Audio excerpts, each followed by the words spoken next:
is Dr. Paul Merrick. Dr. Merrick received his medical degree from the University of Witwatersrand, Johannesburg, South Africa. He is board certified in internal medicine, critical care medicine, neurocritical care, and nutrition science.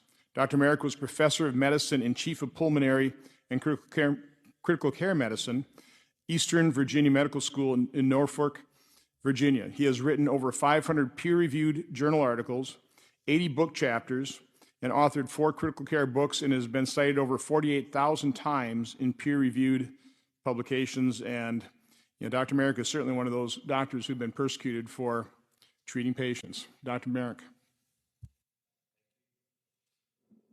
Thank you, Senator Johnson, and it's a privilege to be here with my esteemed colleagues. So, as you said, I'm a critical care doctor. I've practiced in the ICU for 35 years until recently, until my job was terminated. I've been treating COVID patients in the ICU since March of 2020. I've treated hundreds and hundreds of COVID patients. So what I need to tell you is that between 4 to 10% of symptomatic patients with COVID-19 have required hospitalization across the world. With Omicron, it's about 2%. In this country, 4 million patients have been hospitalized with COVID, and of those, 850,000 poor souls have died. 850,000 people have died. These have been unnecessary, needless deaths. The NIH guidelines for the treatment of hospitalized patients for COVID include remdesivir and low-dose dexamethasone. Consequently, almost every single patient in this country,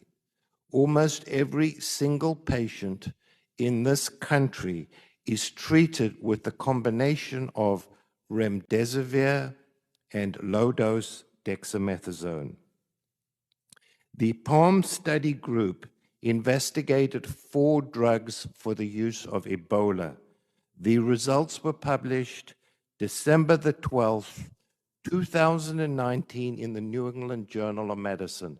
And that date is particularly important because that signaled the beginning of COVID.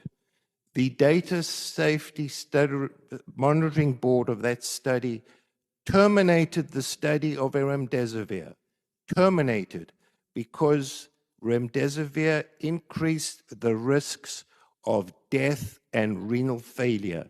It was such a toxic drug, the Data Safety Monitoring Board terminated the use of remdesivir. Yet, in January and February of 2021, the NIH and the ACT-1 study enrolled patients in a study looking at remdesivir for the treatment of COVID-19. The last patient was enrolled April 19, 2020. 10 days later, before the study had actually terminated, Dr. Fauci sat in the Oval Office of the White House, and he said the trial was good news. What Dr. Fauci did not tell you was that the primary endpoint of the study was changed halfway during the study.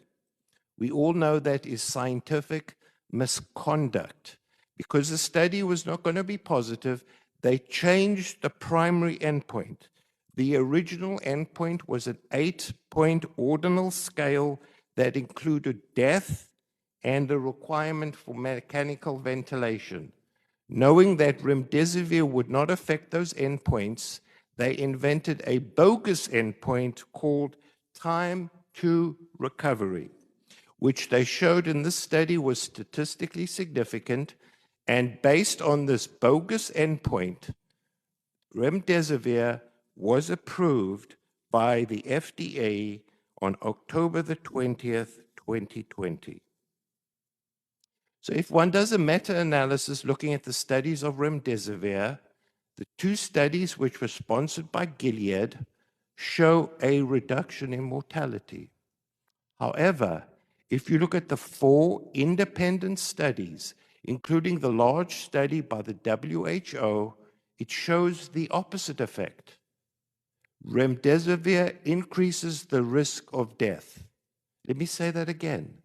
Remdesivir increases the risk of death by 3%. It increases your chances of renal failure by 20%. This is a toxic drug. But just to make the situation even more preposterous, the federal government will give hospitals a 20% bonus on the entire hospital bill if they prescribe remdesivir to Medicare patients. The federal government is incentivizing hospitals to prescribe a medication which is toxic. So it should be noted that remdesivir costs about $3,000 a course. Dr. Corey spoke about ivermectin. Ivermectin reduces the risk of death by about 50%. It costs the WHO 2 cents. 2 cents. So as regards dexamethasone, this is the wrong drug in the wrong dose for the wrong duration of time. Yet every clinician in this country will absurdly use this homeopathic dose of dexamethasone.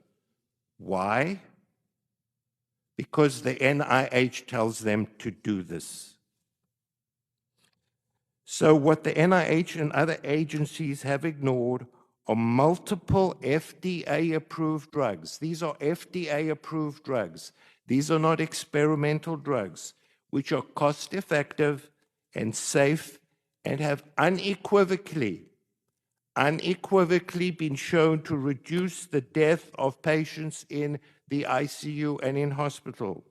For example, there are 25 high-quality. So people complain about the quality of these studies. So if you select out the high-quality randomized controlled trials, they show that ivermectin reduces the risk of death by 26%. This is an extremely safe and cheap drug. In fact, it is one of the safest drugs on this planet. You are more likely to die from taking Tylenol. You are more likely to die from taking Tylenol than ivermectin, yet the FDA calls this a dangerous horse deworming medicine. So we have a whole host, as Dr. Uso and other clinicians have said, there are a whole host of drugs that have been proved highly effective for the treatment of hospitalized patients, including anti-androgen therapy, spironolactone, fluvoxamine, nitazoxamide, melatonin, vitamin C, and I can go on.